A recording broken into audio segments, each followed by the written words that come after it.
கலைஞரை நாங்க மதிக்கிறோம்.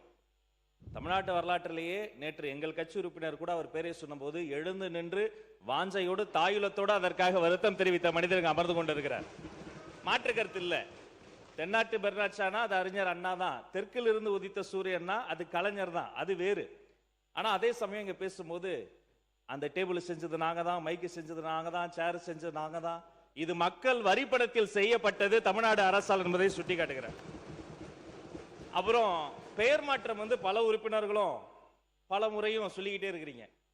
நான் வரலாற்றை சுட்டிக்காட்ட ஆசைப்படுறேன். 96ஆம் ஆண்டுக்கு பிறகு முத்தமிழறிஞர் கலைஞர் அவர்களினுடைய ஆட்சி அமைந்த பிறகு இது அவர் பேசியது. ஒரு பெயர் மாற்றத்தை அவர் செய்தார். இது அவருடைய வார்த்தைகள். திரைப்பட நகர் ஜே சிடி சிட்டி ஒன்று ஆரம்பிக்கப்பட்டது பற்றி உங்களுக்கு எல்லாம் தெரியும். கலைஞர் சொல்றார், இதன் பெயரை நாங்கள் ஆட்சி பொறுப்புக்கு வந்த பிறகு பொருத்தமான பெயராக இருக்கும் என்று ஜே சிடி சிட்டி எம்ஜிஆர் திரைப்பட நகராக நான் மாற்றுகிறேன். கலைஞரே அறிவித்திருக்கிறார். பெயர் மாற்றம் என்பது காலங்காலமாக நடப்பது. அது மட்டுமல்ல, அம்மா பசுமை வீடு கலைஞர் கனவு இல்லமாக மாறுகிறது.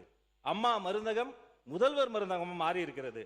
அம்மா மினி கிளினிக் முதல்வர் கிளினிக்காக மாறி இருக்கிறது. ஆனா இங்க நான் 10 இடத்திற்கு போயாவது செல்வம் சேர்த்து வருவேன், நீ படிக்கின்ற வேலையை மட்டும் பாரு என்று தமிழ்நாட்டின் கல்வி கண்ணை திறந்தவர் கொள்கை தலைவர் கர்ம வீரர் காமராசர் அவர்களின் பெயர் தான்.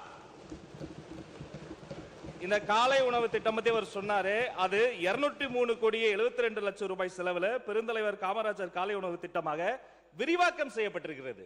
ஒரு குறிப்பிட்ட வகுப்பில் இருந்து பல்லாயிரக்கணக்கான குழந்தைகளுக்கு காலை உணவு விரிவாக்கம் செய்யப்பட்டு மேம்படுத்தப்பட்டிருக்கிறது.